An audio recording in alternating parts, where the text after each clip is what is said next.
केजरीवाल जी, आप दिल्ली मॉडल की हर जगह पे बात करते हैं। दिल्ली मॉडल को हमने कोरोना के टाइम पे स्वास्थ्य के मामले में देखा, पूरा ध्वस्त हो गया था और कोर्ट के मॉनिटरिंग और केंद्र की दखल के बाद चीज़ें संभली।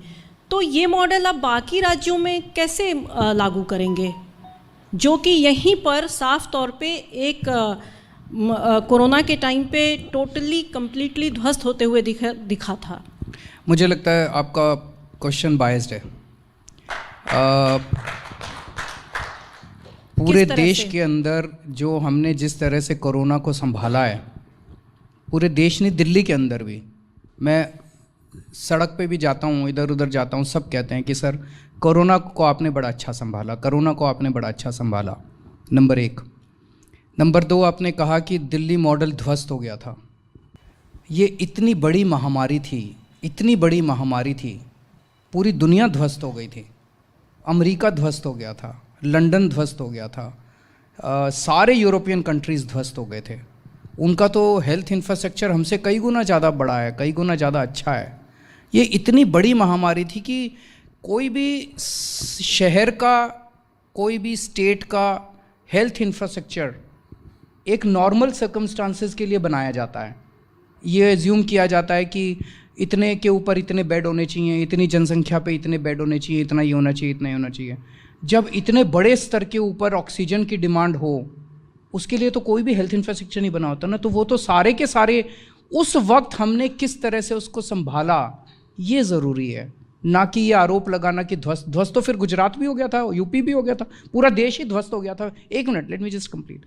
पूरा देश ही ध्वस्त हो गया था, नंबर एक। नंबर दो, जो श्रेय आप केंद्र सरकार को देना चाह रही हैं कि केंद्र के इंटरवेंशन के बाद संभला, तो केंद्र अपने राज्य संभाल लेता। गुजरात का तो बहुत बुरा हाल था, उत्तर प्रदेश का तो बहुत बुरा हाल था। अमित शाह जी 2 बार आए थे दिल्ली मीटिंग लेने के लिए, राजनीति करने के लिए। अगर 2 बार अमित शाह जी की मीटिंग से किसी शहर में कोरोना खत्म होता हो, तो उनको तो एक राउंड लगवा दो पूरे देश का, ओमिक्रॉन भी खत्म हो जाएगा। एक चीज़ मैं ऐड करना चाहूँगी केजरीवाल जी, कोर्ट की मॉनिटरिंग आपने नहीं ध्यान दिया कि कोर्ट की डेली हियरिंग हुई और मॉनिटरिंग हुई। कोर्ट से हमें मदद मिली थी। एक मिनट में आता हूँ मैडम, एक मिनट आता हूँ मैडम।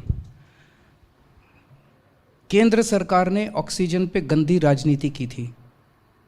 अब मैं कह सकता हूँ, उस टाइम मैं राजनीति करना नहीं चाहता था।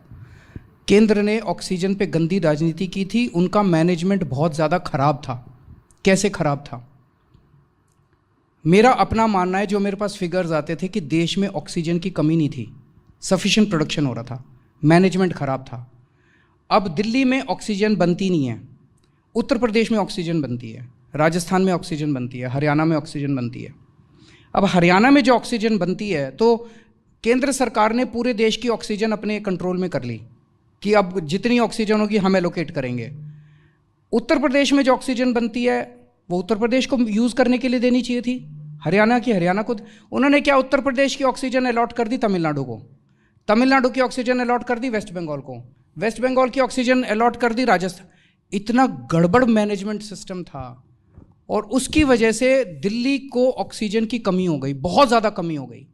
3-4 रातें ऐसी थी मैं सोया नहीं था। It was emotionally very distressing for us. पूरा रात मैं फ़ोन कॉल अटेंड करता था, किसी को बेड चाहिए, किसी को ऑक्सीजन चाहिए, हॉस्पिटल में ऑक्सीजन की कमी हो गई। फिर हम कोर्ट गए, हम गए थे कोर्ट ऑक्सीजन मांगने के लिए, तब कोर्ट के इंटरवेंशन से ऑक्सीजन मिली थी। कई लोग आरोप लगाते हैं केजरीवाल तो बस कह देता था ऑक्सीजन दे दो, ऑक्सीजन दे दो। हाँ, हम अगर चिल्लाते नहीं, हम कोर्ट नहीं जाते, तो दिल्ली वालों को ऑक्सीजन नहीं मिलनी थी। हम कोर्ट गए। मैं आज सुप्रीम कोर्ट का शुक्रिया अदा करना चाहता हूं कि उनके इंटरवेंशन के बाद हम लोगों को ऑक्सीजन मिली।